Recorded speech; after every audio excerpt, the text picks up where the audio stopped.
This is now the third and final video of our three-part series where we've been looking at three important men of the Bible who did some pretty evil and despicable things, yet who nevertheless were forgiven by God and then used by God to touch the lives of countless people, which continues to this very day. In the first video, we looked at King David. In the second, Matthew, who ended up becoming one of Christ's 12 disciples and who would later compose the first book of the New Testament, the Gospel of Matthew. In this video, we're going to be looking at a religious extremist, a religious fundamentalist who did great evil in the name of religion, who headed up a first century Inquisition, who literally hunted down those who he thought were heretics, had them arrested, and then at their trials cast his vote against them to have them sentenced to death.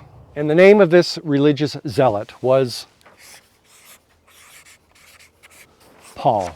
Now, Paul was Jewish, and we know from his many writings that he had been raised strictly according to the purest forms of Judaism. We know that he had been instructed carefully in their laws, customs, and traditions. We also know that he had been trained by one of Israel's finest theologians.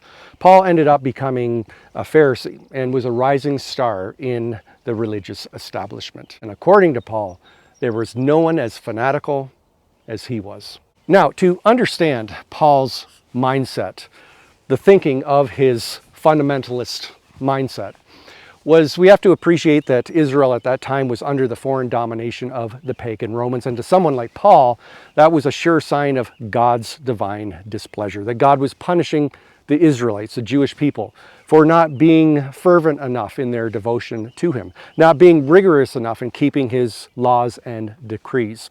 So according to Paul, in order to curry God's favor and blessing once again, in order to get rid of those pagan Romans, the Jewish people now more than ever needed to commit themselves to fervently worshiping God and rigorously following his laws and decrees, even to the letter of the law. To the young Paul, that became his obsession and life mission.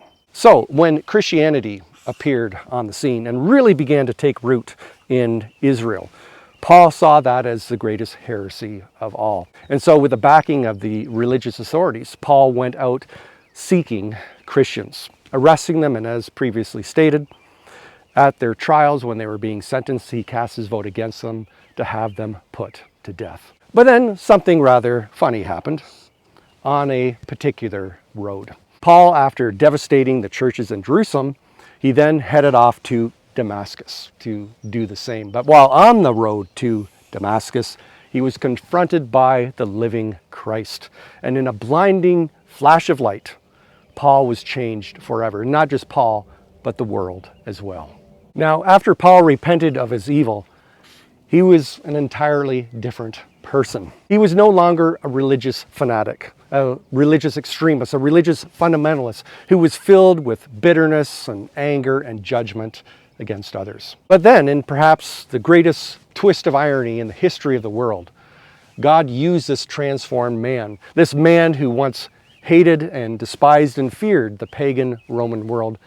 God made him an apostle to the Gentiles, to the non-Jews. He sent Paul out, and Paul established Christian churches all throughout the Roman Empire. And thankfully for us, Paul corresponded quite a bit with all of these different churches, checking in on them, encouraging them, and correcting them in sound doctrine. And of course, those letters are found in the New Testament, like Galatians, Ephesians, Colossians, Romans, you name it. The New Testament would indeed be quite thin if it hadn't been for this former religious extremist. And if someone like Paul could be forgiven and then used by God to change the lives of other people, well, then there's hope for you and I.